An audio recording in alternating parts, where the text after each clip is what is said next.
Which Transformers characters have high defense? 1. Ironhide. His armor is made of a unique alloy, making him nearly indestructible. In a clash with Crowbar of the Dreads, Ironhide walked away unscathed, while Crowbar suffered severe internal damage. 2. Hound. Not only is he a heavy hitter, but his defense is equally impressive. He's taken hundreds of enemy bullets without serious injury, and even survived direct hits from Megatron's energy cannon. 3. Brawl. In tank mode, his defense is unmatched. Despite being swarmed by Autobots and human military forces, he kept fighting. It took a relentless barrage from Bumblebee to finally bring him down. Why Megatron avoids hunting Autobots? Many of Megatron's Decepticon brothers fell at the hands of Optimus Prime, yet he rarely launches large-scale attacks against the Autobots. The truth is, it's not that Megatron doesn't want to eliminate them, it's that the surviving Autobots are exceptionally strong. The brutal war on Cybertron weeded out the weak, leaving only the elite to reach Earth.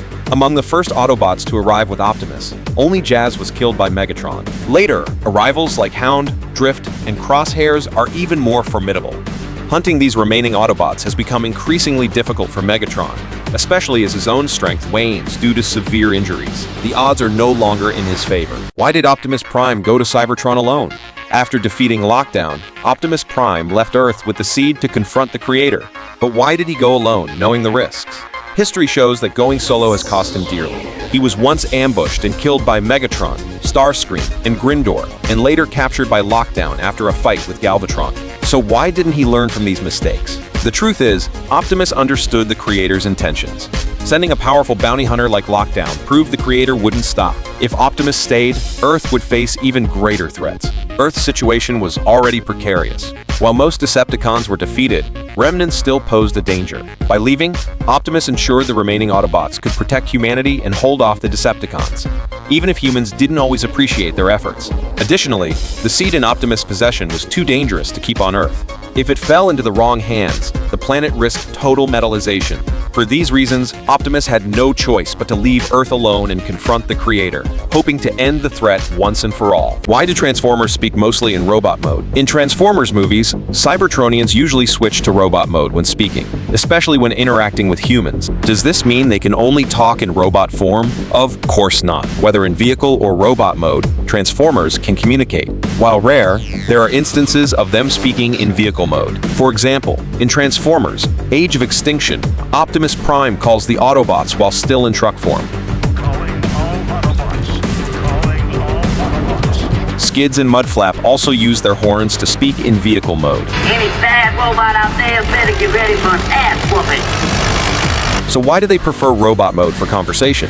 First, it's a sign of respect, particularly for Autobots. Leaders like Optimus Prime often transform before addressing humans, sometimes kneeling to appear less intimidating. This makes them seem more approachable rather than overpowering. Second, robot mode allows for better emotional expression. A vehicle has no facial expressions or body language, making it difficult to convey feelings. By transforming, Transformers can use gestures and facial expressions to enhance their communication. This is especially true for the Decepticons. Switching to robot mode makes them more imposing, helping to instill fear in their enemies. How was Optimus Prime created? Was he forged by the Allspark or crafted by Quintessa? In Transformers 1, the Allspark is the source of all Cybertronian life. It creates Transformers, and upon their death, they return to it. Optimus Prime is no exception. The Allspark not only births life, but also holds the technological and cultural knowledge of Cybertron. In Transformers: Age of Extinction, the story shifts. Optimus Prime is no longer a creation of the Allspark,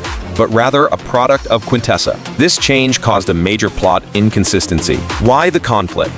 Because Transformers 4 acted as a soft reboot for the franchise. The designs of the Transformers were overhauled, and the Autobot roster was reshuffled. Only Optimus and Bumblebee remained from the original team, while new members joined the ranks. The first three movies shared one cohesive universe, but the latter two, while set in the same world, introduced new rules. In Transformers: The Last Night, Quintessa claims that Optimus Prime is her greatest creation, the only one capable of reclaiming her staff. This is why she goes to great lengths to brainwash him.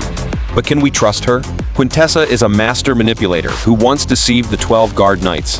Her words might be just another lie. However, due to the poor reception of Transformers 5, the cinematic universe was left unresolved, leaving Optimus Prime's true origins shrouded in mystery. Top 4 melee weapons in Transformers. 1. Optimus Prime's Sword of Judgment. During his time on Lockdown Ship, Optimus Prime, in his Knight form, stumbled upon this legendary weapon. The Sword of Judgment significantly boosted his combat prowess, enabling him to tame the Dinobots and forge an alliance between them and the Autobots. By Transformers: The Last Knight, Optimus wielded this sword with devastating effect, effortlessly slaying the Guardian Knights and even dismantling the powerful combiner, Infernocus, with a single strike. 2.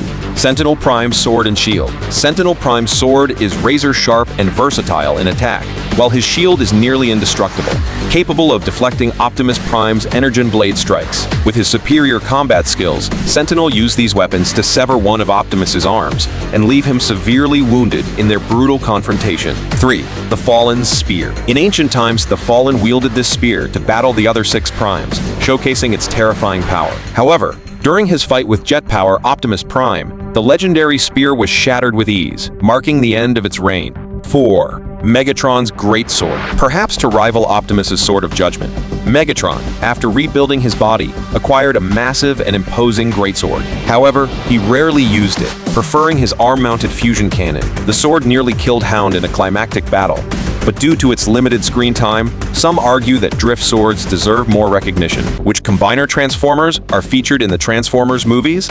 First up is Infernocus, formed by merging 6 smaller Infernocons, serving as Quintessons' personal guard. Infernocus is the smallest combiner in the movies. It can disassemble or reassemble based on the situation. When firepower is lacking, it breaks apart to provide the Decepticons with enhanced strength. Conversely, when facing formidable foes, it combines into a single entity with such strong defenses that even Hound struggles against it. Only Optimus Prime might stand a chance to defeat it. Next is Dragonstorm, a massive 3-headed dragon capable of spewing scorching flames from its mouths. Covered in razor-sharp metal spikes, Dragonstorm is formed by the merging of the Guard Knights. Once Quintess's guards, they turned against her upon discovering her evil intentions, stealing her staff and fleeing to Earth. They famously aided King Arthur in ancient battles, and later assisted the Autobots in the final showdown against Quintessa.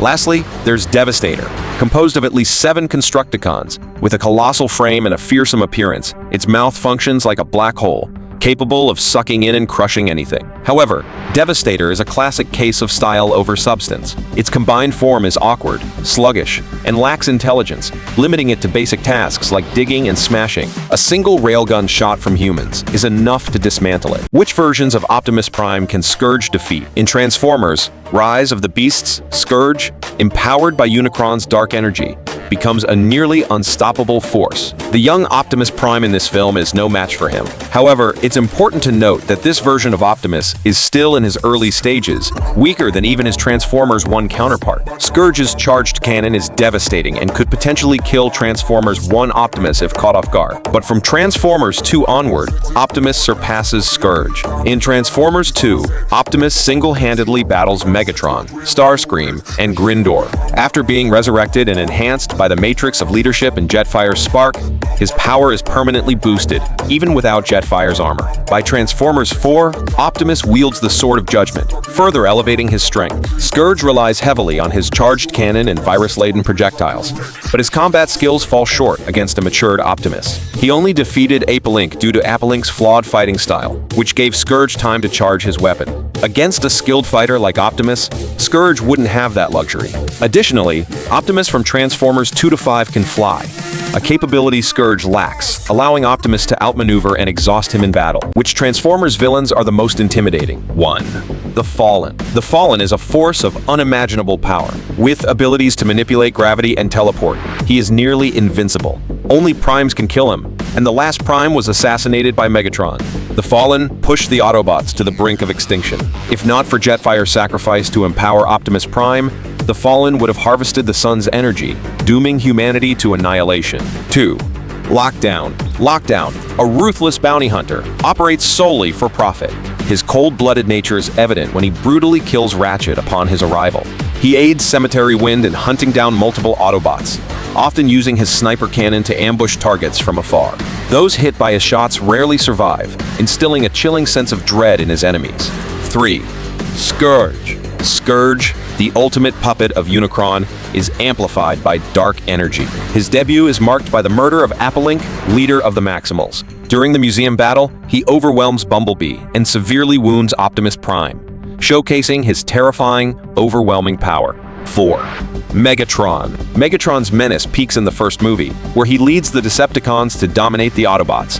He personally executes Jazz, Optimus Prime's lieutenant, and gains the upper hand in his battles with Optimus. Though he often plays second fiddle in later films, his relentless and unyielding nature makes him a truly fearsome foe. How can Cybertron be rebuilt? First, activate the Allspark. It can turn any electronic device into a transformer, potentially transforming Earth into a second Cybertron. But Earth's devices would become Decepticons, which is bad news for both humans and Autobots. Second, destroy the sun. Although the Allspark was destroyed, Fallen revealed it was just a container. Its energy and information still exist. By using an energy harvester to drain the sun's power, Cybertron could be rebuilt, but this would destroy the entire solar system. Third, transport Cybertron. Megatron planned to use Sentinel's space bridge technology to transport Cybertron to Earth, annihilate the planet, and enslave humanity to rebuild Cybertron. Fourth, drain Earth's energy. In previous films, Earth itself was part of Unicron. Quintessa planned to use her staff to drain Earth's energy and send it to Cybertron, which would both destroy Unicron and restore Cybertron. But this would still lead to humanity's extinction. All these plans would lead to the extinction of life, which is why Optimus Prime, who values life, fights to stop them and seeks other ways to save Cybertron. Do you know which scouts appear in the Transformers movies? 1. Bumblebee. A versatile fighter and exceptional scout, Bumblebee handles intelligence and communications for the Autobots. His adaptability, quick thinking, and ability to build rapport with humans make him invaluable. After Cybertron fell, Optimus Prime sent him to Earth to establish a base, a task entrusted to no one else. 2. Barricade. This Decepticon scout operates outside Soundwave's spy network. While he collects intelligence, his skills pale in comparison to Bumblebee's. His one notable ability is detecting human lies, which he uses to toy with them. 3. Arizor, a Maximal scout, transforms into a Peregrine Falcon. Her razor-sharp vision gives her superior reconnaissance abilities. She also wields powerful flame attacks, often using them to cover her team's retreat. 4. Nightbird, a loyal enforcer to Scourge. Nightbird is both a deadly ninja and a master scout. She excels at stealth, quickly locating the transwarp key. Her holographic projection skills allow her to gather enemy intel in an instant, which Decepticons has Bumblebee defeated. Aside from Optimus Prime, Bumblebee is arguably the Autobot with the most Decepticon kills. 1. Soundwave. During a near execution by Soundwave, Bumblebee got a lucky break when a falling spaceship part struck Soundwave. Seizing the moment, Bumblebee used his superior combat skills to finish him off. 2. Stinger. A replica of Bumblebee with enhanced stats, Stinger was physically superior, but lacked Bumblebee's quick thinking. With help from Swoop, Bumblebee managed to outsmart and destroy Stinger. 3. Rampage. A member of the Constructicons, Rampage was a mass-produced model with weaker combat capabilities. Even with Ravage's assistance, Rampage was no match for Bumblebee, who ultimately defeated him with a powerful kick. 4. Hatchet, a member of the Dreads. Hatchet resembled the Predator and attempted a sneak attack during a highway chase. However, Dino dodged the attack, ensnared Hatchet with a hook, and Bumblebee finished him off with a barrage of gunfire. 5. Nitra Zeus. Megatron's most loyal followers in the 5th movie, Nitra Zeus had decent combat skills, but met his end when Bumblebee blasted him in the head, which Decepticons has Bumblebee defeated. 6. Brawl. Brawl is known for his incredible defensive capabilities. Despite being surrounded and attacked by Jazz, Ratchet, and Ironhide, along with continuous human artillery fire, Brawl remained standing. However, Bumblebee ultimately finished him off with his arm cannon, ending the battle. 7. Laserbeak. Laserbeak, a crucial spy and assassin for the Decepticons, was a major thorn in the Autobots' side. He eliminated nearly everyone who knew the secrets of the moon. After being caught by Sam, Laserbeak was swiftly destroyed by Bumblebee's cannon. This marked the end of Soundwave and his cassette spies, all taken down by Bumblebee. 8. Mohawk. Mohawk was an insignificant character, barely worth mentioning. Small in stature and weak in combat, he couldn't even keep up with Megatron's retreat. Bumblebee made quick work of him, eliminating him with a single strike. 9. Nightbird. Nightbird, one of the 3 leaders of the Terracons, was highly agile and excelled in reconnaissance. often catching both Autobots and Maximals off guard. After Bumblebee's rebirth, he used Scourge's firepower to injure Nightbird, and then blasted her into pieces. What are the differences between the two versions of Sentinel Prime in the movies? In Transformers 3, Sentinel Prime is the former leader of the Autobots and the mentor of Optimus Prime. A true Prime, he led Cybertron into a golden age, but his reign also saw the planet split into two factions, plunging into civil war, a crisis for which he bears significant responsibility. In a desperate attempt to end the war, he betrayed the Autobots and secretly allied with Megatron. They planned to meet after leaving Cybertron, but Sentinel's ship was attacked and crash-landed on the moon. After being recovered by Optimus and revived on Earth, Sentinel revealed his treachery by killing Ironhide and openly siding with Megatron. His plan was to use a space bridge to transport Cybertron to Earth. However, his overbearing attitude made Megatron feel threatened, leading to Megatron's betrayal and eventual death at the hands of Optimus. Despite his dishonorable methods, Sentinel's actions were driven by a desire to save Cybertron, making him a tragic anti-hero. In contrast, the version of Sentinel Prime in Transformers 1 is a far darker figure. Originally, the lieutenant of the 13 Primes, he conspired with Quintessons and led the Primes into a trap, betraying and killing them all. He then seized control of Cybertron, but his treachery caused the Matrix to reject him and disappear, halting the flow of energy on the planet. Reduced to a puppet ruler under Quintess's control, he stripped half of Cybertron's newborns of their transformation cogs and forced them into endless mining labor, offering the resources to Quintessons. This version of Sentinel is an outright traitor, ultimately defeated by Optimus and Megatron. However, their disagreement over how to deal with him led to the split between the Autobots and Decepticons. Overall, the red Sentinel Prime from Dark of the Moon is more sympathetic, while the blue Sentinel from Transformers 1 is a far more despicable character. How many times has Optimus Prime been upgraded? In Transformers 2, Optimus Prime is ambushed by Megatron and killed after being stabbed through the chest. Sam goes through great lengths to find the Matrix of Leadership, which he uses to revive Optimus. From then on, the Matrix remains embedded in Optimus's chest, granting him immense power. Later, Jetfire sacrifices his own spark to merge with Optimus, helping him defeat the Fallen. Although the resulting jet power armor is temporary, the fusion permanently enhances Optimus's combat abilities. In Transformers 3, Optimus is equipped with a flight pack and a weapon-loaded trailer, making him capable of taking down an entire squad of Decepticons single-handedly, even defeating Shockwave with a single punch. Later, aboard Lockdown's ship, Optimus acquires the Sword of Judgment, a powerful sword that not only enhances his strength, but also transforms him, granting him the ability to fly without additional equipment. Finally, after defeating Quintessons, Optimus obtains her staff, which can summon Dragonstorm and absorb planetary energy.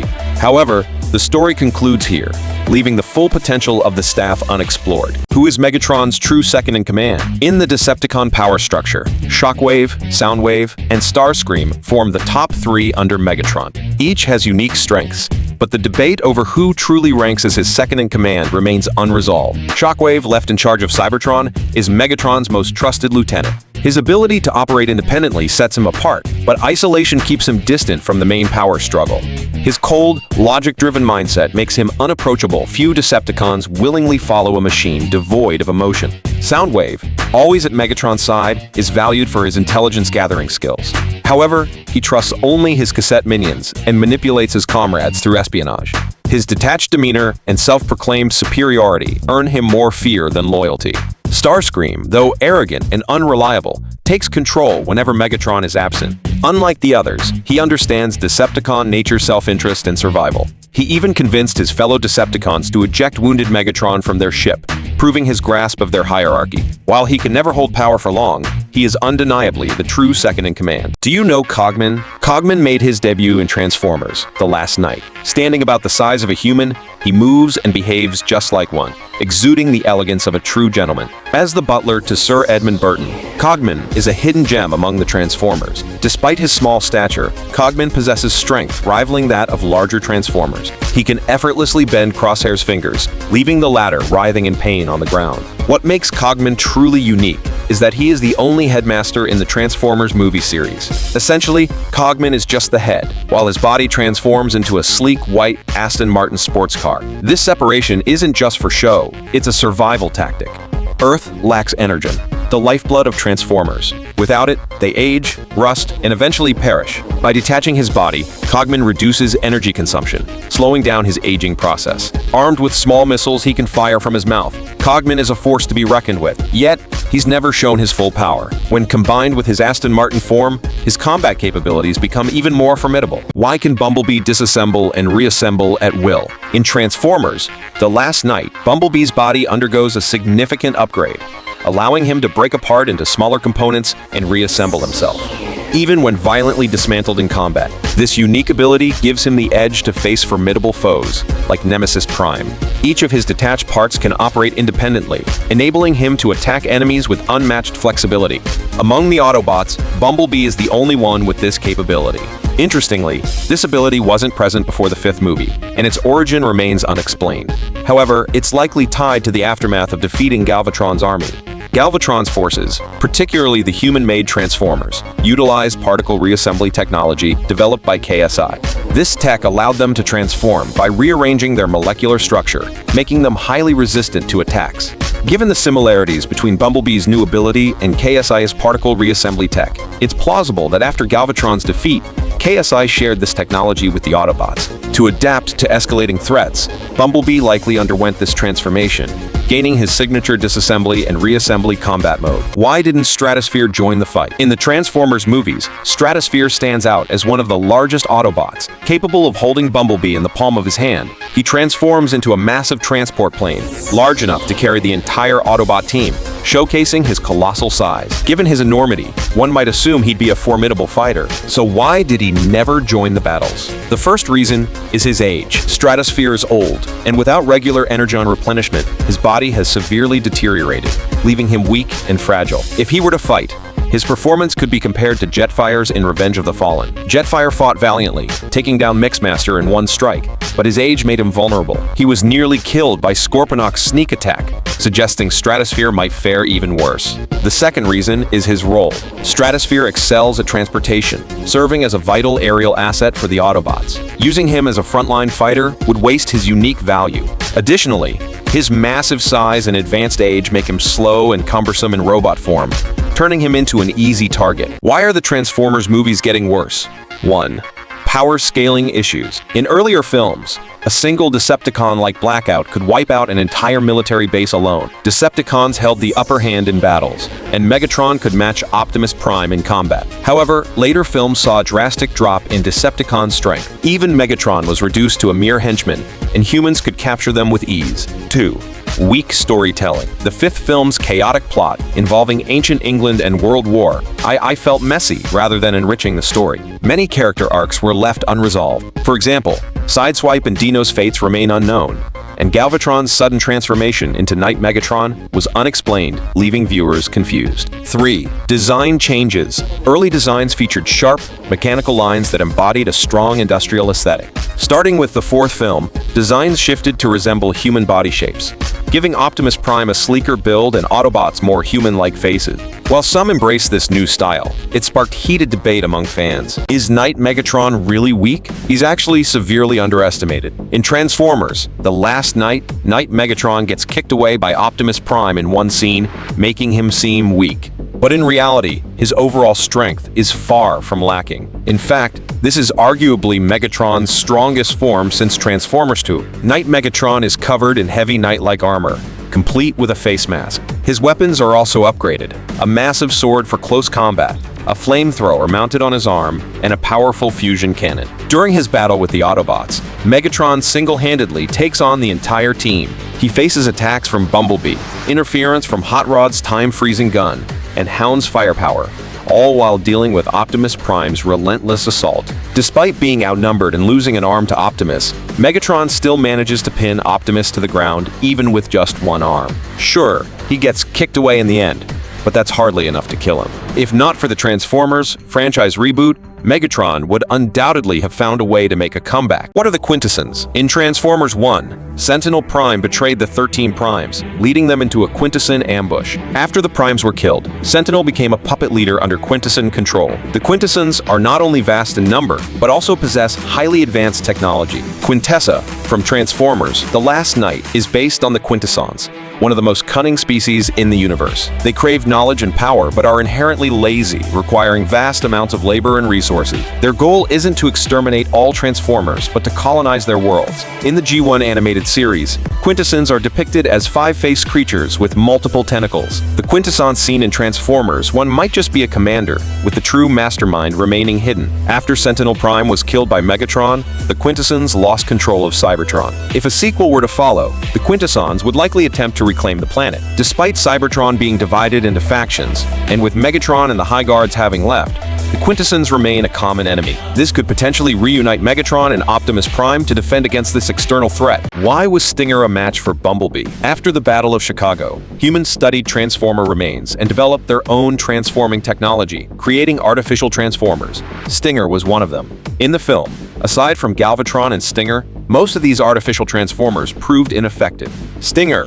however, fought Bumblebee to a standstill during their battle. Bumblebee only managed to defeat Stinger with Swoop's assistance. Why was Stinger so powerful? Back in Transformers 1, Bumblebee had been captured by the military, who thoroughly scanned his data. KSI, the company behind the artificial Transformers, could easily purchase this data. As a result, Stinger inherited Bumblebee's core abilities, but was further enhanced.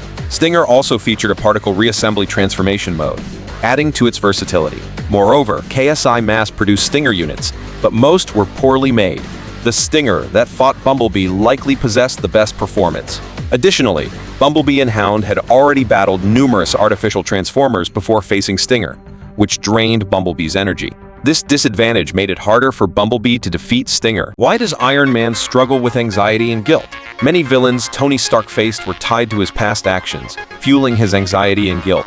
Ironmonger was once one of Tony's closest allies, but betrayed him for power, leaving Tony deeply shaken. Whiplash's vendetta, driven by his father's grudge, showed Tony the dangerous ripple effects of his past. Killian, overlooked by Tony, used Extremis to seek revenge and nearly destroyed the world, forcing Tony to confront the cost of his carelessness. Tony's greatest regret came with Ultron, an AI he co-created with Bruce Banner that believed humanity's extinction was the key to peace. This disastrous outcome made Tony realize his inventions weren't always trustworthy. Even after Tony's death, Mysterio Quentin Beck blamed Tony for his misfortunes and exploited VR tech to plunge the world into chaos. Each crisis rooted in his past weighed heavily on Tony, driving his anxiety and guilt. Yet this also shows his strong moral compass and sense of responsibility, proof that Tony Stark was, at his core, a good man. After Ratchet's death, who took over his role? In the Transformers universe, where losing limbs is common, a skilled medic is crucial. Unfortunately, Ratchet, the Autobots' top medical officer, was killed by Lockdown and Cemetery Wind. His death left a major gap in the team's medical support. The one who stepped in was Hound, introduced in Transformers: Age of Extinction. Though primarily known for his heavy weaponry, he did possess medical skills. However, his role as a medic wasn't evident until Transformers: The Last Night, where he officially took over Ratchet's duties. A blue cross symbol on his body marked his new role, and he often assisted Cade in repairing injured Autobots. Beyond being a medic, Hound also filled the firepower void left by Ironhide's death. His bulky frame and extensive arsenal made him highly resilient, and his firepower even surpassed Ironhide's. Despite his rough appearance, Hound was sharp-witted and had a strong bond with humans, making him a fitting successor to Ratchet. Why the powerful Arachnid lost to Elita 1? Arachnid, Sentinel Prime's personal bodyguard, was known for her ruthless combat style. Even the battle-hardened Cybertronian High Guards were no match for her. She effortlessly captured D-16, despite his access to transformation cogs, and even ambushed the weakened Alpha Trion. Yet, despite her strength, she was defeated by Elita 1. Arachnid was an assassin-like fighter, fast, agile, and skilled in surprise attacks. Her strategy relied on catching opponents off guard and ending fights quickly. However, during her battle with Elita 1, the tables turned. Elita 1 struck first, overwhelming Arachnid before she could react. Elita 1 was not only equally agile, but also stronger and more skilled in hand-to-hand combat. Even without transformation gears, she had defeated D-16 and Orion. Her prowess even impressed Shockwave and Soundwave, with Shockwave being thoroughly subdued by her. Without her element of surprise, Arachnid stood little chance against Alita 1's superior strength and combat mastery. Her defeat was inevitable. Why do Earth's electronics turn into Decepticons when activated? In Transformers Revenge of the Fallen, a shard of the Allspark brings Sam's household electronics to life as Decepticons. Chaos erupts until Bumblebee steps in to save the day. Similarly, the Allspark has transformed vending machines, steering wheels, and other electronics into Decepticons. But why doesn't it create Autobots? The answer lies with Megatron. To prevent him from obtaining the Allspark, Optimus Prime launched it into space. Megatron pursued it, but crash-landed in the Arctic. Thousands of years later, humans discovered him and secretly studied his technology at Hoover Dam. This research became the foundation of modern human technology. In essence, all modern human tech is derived from Megatron. So, when the Allspark activates Earth's devices, it's no surprise they become Decepticons. Why Megatron becomes weaker against Optimus Prime? In Transformers Own, Megatron was noticeably larger than Optimus Prime, giving him a physical advantage in close combat. He could easily overpower Prime, and a single charged blast was enough to incapacitate him. However, after Sam killed Megatron with the Allspark, Scalpel revived him using scrap metal's parts, significantly weakening him. Even with Starscream and Ghidorah by his side, Megatron struggled against Optimus. Without a sneak attack, he stood no chance of defeating Prime. To make matters worse, he suffered a head injury from Jetfire-enhanced Optimus. By Transformers, Dark of the Moon, Megatron had fallen even further, forced to disguise himself as a rusted truck in the African plains to avoid pursuit, though he later rebuilt himself using remnants of his consciousness. His new body was artificial and ill-suited to him. Old wounds lingered, new ones emerged, and his strength never fully recovered, explaining why he continued to weaken over time. What's the difference between Maximals and Dinobots? While most Transformers turn into cars or planes, Maximals and Dinobots stand out by transforming into beasts. But are they related? Surprisingly, they're not. They're entirely different groups. In the movies, Maximals are mechanical beings from another planet, hiding on Earth to escape Scourge's forces. They don't belong to Cybertron. Dinobots, on the other hand, are ancient legendary warriors from Cybertron, serving as elite knights. The biggest difference lies in their size. Maximals are similar in size to regular Transformers, while Dinobots are at least 4 times larger. Interestingly, the movies made Maximals bigger. In the Beast Wars animated series, they were much smaller, closer to human size. When it comes to power, Dinobots outclass Maximals by a wide margin. Dinobots have devastating strength, capable of easily wiping out armies of man-made Transformers. Maximals, however, are far weaker. Their entire team struggles to match the power of the Autobots, and even combined, they'd likely lose to Scourge's trio of hunters. Appalank, the strongest Maximal, was quickly killed by Scourge, highlighting their inferior combat abilities. What's the difference between Maximals and Dinobots? While most Transformers turn into cars or planes, Maximals and Dinobots stand out by transforming into beasts. But are they related? Surprisingly, they're not. They're entirely different groups. In the movies, Maximals are mechanical beings from another planet, hiding on Earth to escape Scourge's forces. They don't belong to Cybertron. Dinobots, on the other hand, are ancient legendary warriors from Cybertron, serving as elite knights. The biggest difference lies in their size. Maximals are similar in size to regular Transformers, while Dinobots are at least 4 times larger. Interestingly, the movies made Maximals bigger. In the Beast Wars animated series, they were much smaller, closer to human size. When it comes to power, Dinobots outclass Maximals by a wide margin. Dinobots have devastating strength, capable of easily wiping out armies of man-made Transformers. Maximals, however, are far weaker. Their entire team struggles to match the power of the Autobots, and even combined, they'd likely lose to Scourge's trio of hunters. Appalank, the strongest Maximal, was quickly killed by Scourge, highlighting their inferior combat abilities. Why don't many Decepticons like speaking human languages? In the live-action Transformers films, almost all Autobots communicate in human languages. However, Decepticons are different. Many of them, like the somewhat paranoid Frenzy and the smaller Decepticons in Transformers 2, use Cybertronian. When they take military action, they also speak Cybertronian internally, like the members of the Dreads. Could it be that their intelligence is too low to learn human languages? Clearly, that's not the case. space. Transformers only need to access Earth's network to learn and master its languages and writing systems. The real reason Decepticons don't speak human languages is that they don't need to communicate with humans like Autobots do. Autobots view humans as allies, even training together with them. To integrate into human society, Autobots must learn Earth's languages. Decepticons, on the other hand, see humans as insignificant, like ants. They prefer to do things their way and avoid using human languages. However, for practical reasons, Decepticon leaders have learned human languages to facilitate negotiations. Decepticons captured by humans have also learned the language over time, adapting to their long captivity. How many Minicons exist in Transformers? 1. Brainstorm. No combat ability but incredibly intelligent. Transforms into a Lenovo laptop and processes data at supercomputer speed. 2. Wheelie. Originally a toy car, he was brought to life by the Allspark as a Decepticon, but later joined the Autobots. Became close friends with Brainstorm, and together they sabotaged a Decepticon ship's circuits, turning the tide of battle. 3. Scalpel. The Decepticons' top surgeon, an expert in Cybertronian repairs, he performed Megatron's revival surgery. 4. Frenzy. A cunning spy for the Decepticons, transforms into a radio. Even when reduced to just a head, he could still transform into a phone. 5. Ravage. A member of Soundwave's cassette squad. Small and agile, he excels at espionage and has impressive combat abilities. 6. Laserbeak. Another of Soundwave's cassettes, responsible for both intelligence gathering and assassinations. Can disguise as human electronics like monitors and printers. 7. Squeaks. A Cybertronian refugee, small and nearly defenseless. Yet he played a key role by destroying a Decepticon artillery position. 8.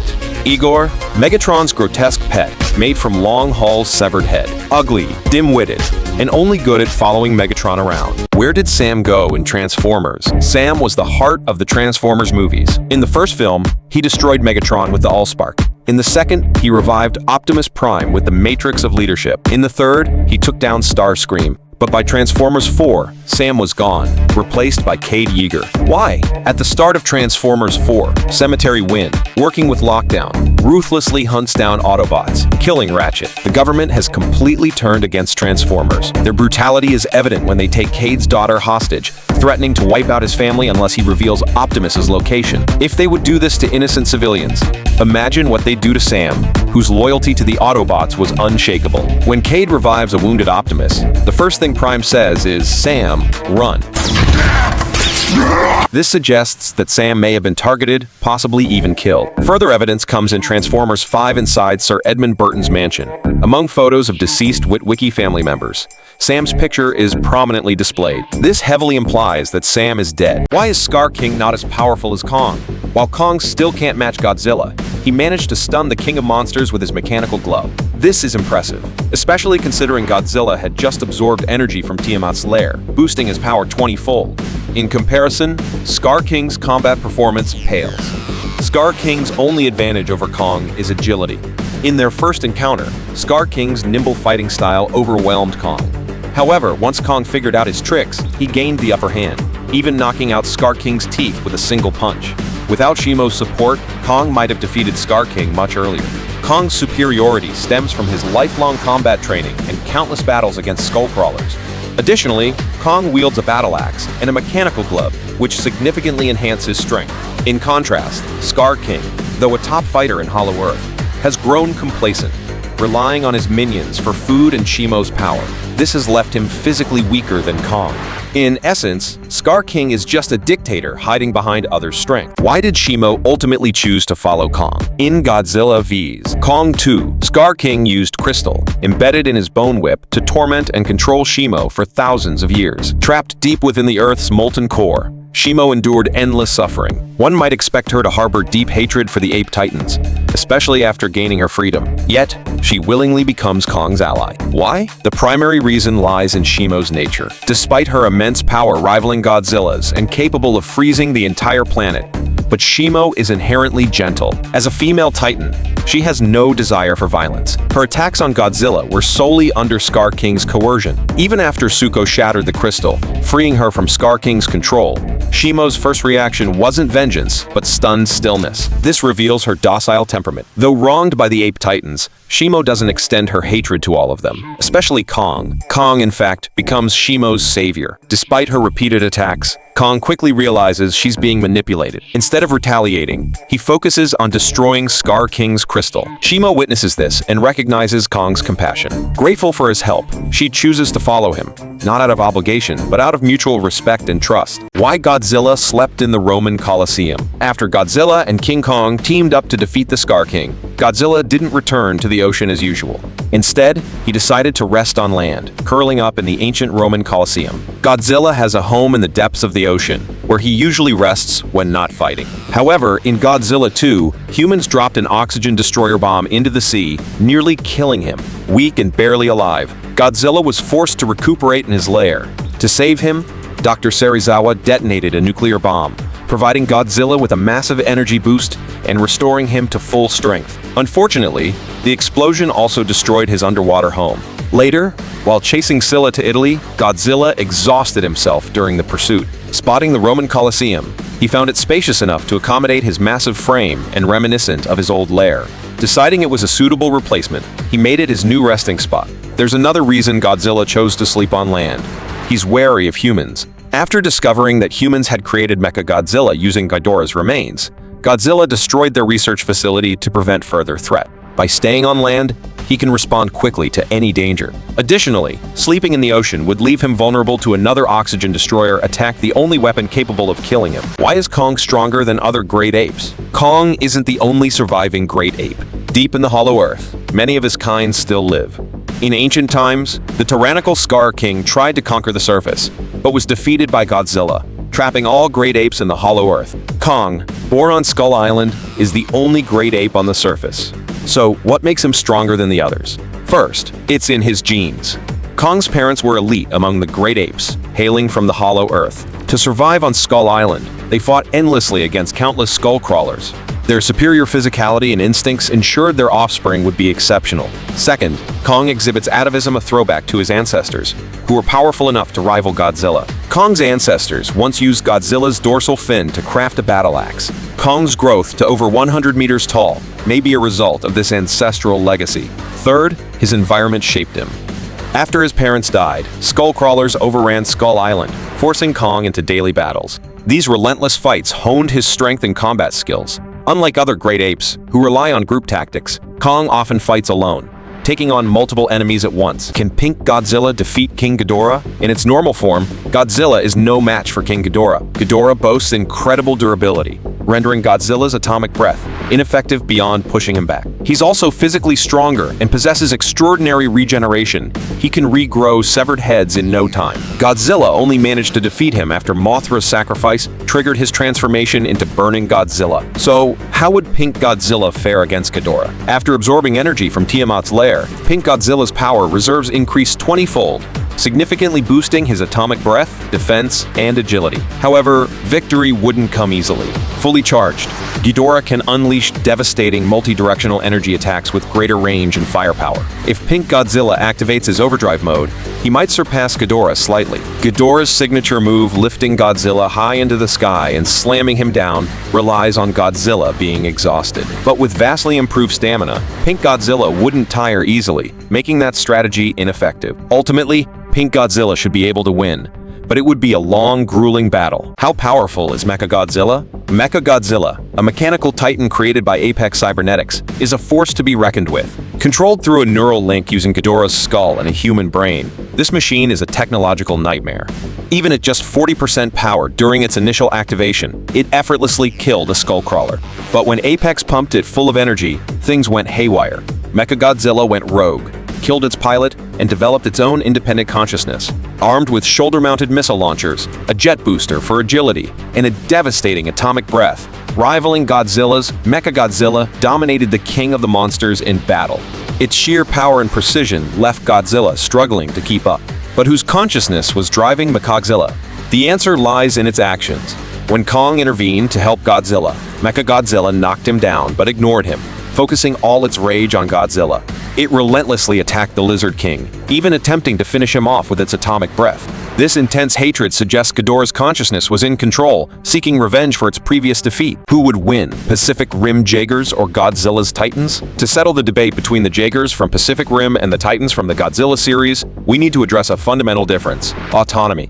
The Titans are self-aware, highly intelligent creatures, while the Jaegers are essentially giant robots controlled by human pilots. This reliance on human operators is a glaring weakness. In a battle, the Titans could easily target and eliminate the pilots, rendering the Jaegers useless. Another critical point is power sources. Many Jaegers are nuclear-powered, makes them walking meals for Titans like Godzilla, who thrive on nuclear radiation. Even non-nuclear Jaegers stand little chance. Titans weigh tens of thousands of tons, dwarfing the Jaegers, which average around 2,500 tons. A Jaeger's strongest attack would barely scratch a Titan. Moreover, Titans possess unique abilities that give them an edge. For instance, UTO's electromagnetic pulse could disable electricity-dependent Jaegers like Striker Eureka, and Godzilla's atomic breath would obliterate any Jaeger in its path. In short, whether it's intelligence, size, or sheer power, the Jaegers of Pacific Rim are no match for the Titans of the Godzilla universe. Why does Godzilla only listen to Mothra? After Godzilla killed Tiamat and absorbed the energy from Tiamat's nest, he evolved into a new pink form. However, the energy surge left him overly excited, and in his heightened state, he sought to confront Kong. Fortunately, Mothra arrived just in time, calming Godzilla down and convincing him to team up with Kong. But why does Godzilla, who bows to no one, listen to Mothra? The first reason lies in their unique partnership. Mothra has always been Godzilla's ally, sharing the same goal of protecting Earth's ecological balance. Mothra even lays eggs in advance. If she dies in battle, the new Mothra that hatches inherits the memories of its predecessor and continues to fight alongside Godzilla. In the past, Mothra sacrificed herself to help Godzilla defeat King Ghidorah. Given such a deep bond, it's no surprise Godzilla respects her. While Kong is a temporary ally, Mothra is like family to Godzilla. The second reason is that this particular Mothra is special. She is the ancient Mothra. She and Godzilla fought together in ancient times to defeat the Scar King, making her the Mothra who has been by Godzilla's side the longest. This long-standing connection is why Godzilla is willing to listen to her. Who's stronger, Shimo or King Ghidorah? Without question, the three most powerful Titans are Godzilla, Ghidorah, and Shimo. While Godzilla in his standard form is no match for Ghidorah, could Shimo, with her icy breath, take on the Ghidorah? Ghidorah was defeated in ancient times by Godzilla, Mothra, and other Titans, leading to his imprisonment in Antarctic ice. This implies that even Shimo, despite her immense power, would need the help of other Titans like Godzilla to stand a chance against Ghidorah. In combat, Shimo can briefly freeze Godzilla, but he breaks free within seconds. If she tried the same tactic on Ghidorah, it's unlikely to hold him for long. Alone, Shimo simply doesn't have what it takes to defeat him. In terms of raw power, Shimo matches Godzilla in strength, but Ghidorah has been shown to overpower and even slam Godzilla. Shimo doesn't hold an advantage here either. Additionally, Ghidorah can fly and has incredible regenerative abilities, while Shimo lacks both. In conclusion, King Ghidorah's combination of strength, flight, regeneration makes him the clear winner in a matchup against Shimo.